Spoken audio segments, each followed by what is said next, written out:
Assalamualaikum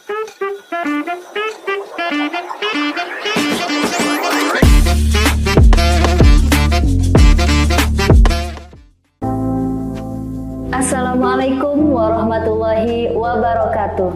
Salam sejahtera, Om Swastiastu, Namo Buddhaya, salam kebajikan.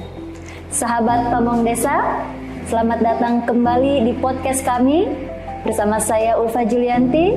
Kali ini kita akan membahas topik yang sangat penting bagi pengembangan desa, yaitu bagaimana mengidentifikasi kekuatan dan kelemahan dari potensi ekonomi desa.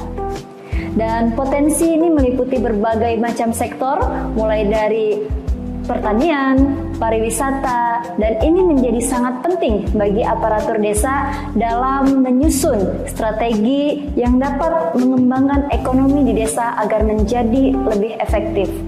Dan sudah hadir bersama saya Ibu Ira Hayatunisma SEMM, Kasubdit Fasilitasi Keuangan Desa, Ditjen Bina Pengembangan Pemerintahan Desa, Kementerian Dalam Negeri. Langsung saja kita sapa Ibu Ira. Halo Ibu Ira, apa kabar Ibu? Baik Mbak. Sehat ya Bu ya? Alhamdulillah. Alhamdulillah.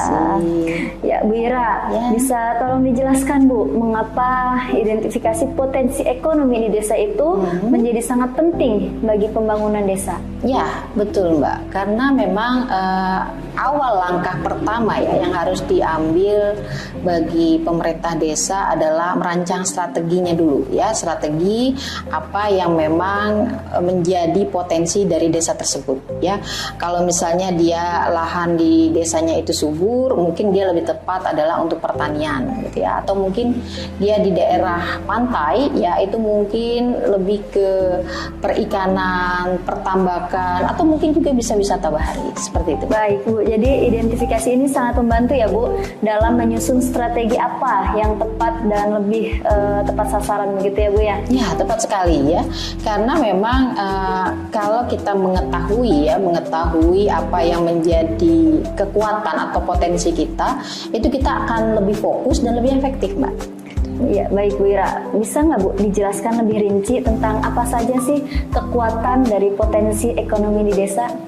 Ya, jadi contoh seperti ini Mbak, misalnya ada sumber daya alam ya, itu dia tadi saya katakan ya subur ya Mbak ya, terus kemudian dia mungkin dari sisi airnya ya, air ini juga kan sekarang lagi jadi sumber mata air ya untuk minuman-minuman kemasan seperti itu ya, kemudian juga bisa juga karena tanahnya subur itu bisa agribisnis, perkebunan, persawahan gitu ya, apalagi dengan programnya Presiden yang sekarang ya, itu kita ingin swasembada, ini sangat kita dukung sekali dan dorong sekali ya, terutama kepada pemerintah desa, tidak hanya untuk ketahanan pangan tapi mereka juga bisa berswasembada selain untuk dari pariwisata dan lain-lain.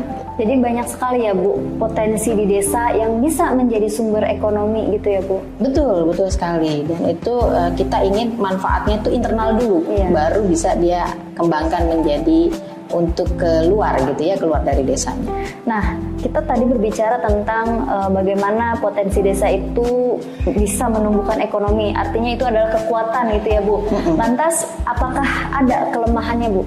Ya, kelemahannya pastinya ya Mbak ya, karena ini mohon maaf bukan mengecilkan teman-teman di atau masyarakat di desa, ini memang secara pendidikan ya, keterampilan, kemudian juga infrastruktur ya, fasilitas-fasilitas lain ya, seperti kesehatan dan lain-lain, keterampilan ini masih ya belum maksimal ya, saya tidak mau mengatakan rendah, belum maksimal karena memang masih ada yang bisa kita upgrade ya. Mudah-mudahan nanti bisa kita lebih baik lagi di dalam melaksanakan pengembangan potensi ini. Jadi bisa saya simpulkan bahwa kelemahan utama itu di infrastruktur gitu ya Bu ya, dan keterampilan ya Bu? Ya betul sekali Mbak, betul sekali. Nah ini yang nanti kita akan coba dorong ya, dan juga mungkin pakai milestone juga ya, apa yang harus kita laksanakan di berapa jangka waktu, berapa bulan, berapa tahun gitu ya, supaya kita bisa mencapai target bahwa potensi desa ini bisa lebih maksimal. Iya Bu, lantas Bu bagaimana cara aparatur desa untuk mengatasi kelemahan-kelemahan yang ada ini Bu? Kalau dari infrastruktur ya Mbak, infrastruktur ini memang harus ada koordinasi ya, ada koordinasi antara pemerintah desa dengan pemerintah daerahnya ya, kemudian pemerintah daerah dengan pemerintah pusat. Begitupun sebaliknya kami juga harus juga lebih care dengan yang di bawah, karena memang kalau infrastruktur ini ada kewenangan Mbak, nggak bisa diambil alih oleh desa, nggak bisa, karena ada mungkin Mbak tahu ya ada jalanan nasional, itu berarti negara, provinsi, kabupaten, kota dan desa, nggak bisa langsung di tabrak gitu ya, pemeliharaan dan lain-lain, dan pembangunannya juga gitu ya. Nah kemudian juga termasuk juga pendidikan dan pelatihan. Nah ini salah satunya ya, program P3PD ini juga kita terobos ya, salah satunya tidak hanya dari tatap muka tapi dengan LMS ini juga mudah-mudahan kedepannya akan lebih banyak lagi konten-konten baik ya yang bisa juga mengembangkan potensi dan hal-hal baik di desa.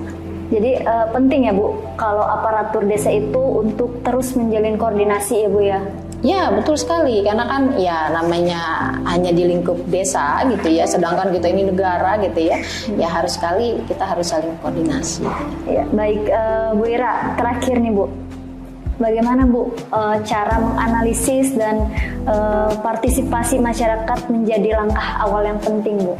Ya, yang pasti ya kalau untuk strategi penganalisisan yang paling umum ya itu adalah analisis SWOT ya, strengths, kekuatan, weakness, kelemahan, opportunity dan threat adalah tantangan gitu ya. Jadi memang baik pemerintah desa, nah ini nanti yang kita dampingi untuk bisa dia menggali potensinya ya, dan kemudian mengidentifikasi nih mana yang dia kekuatannya apa, kelemahannya apa ya, kemudian ada nggak tantangannya, ada nggak kesempatan atau opportunity-nya dia gitu ya.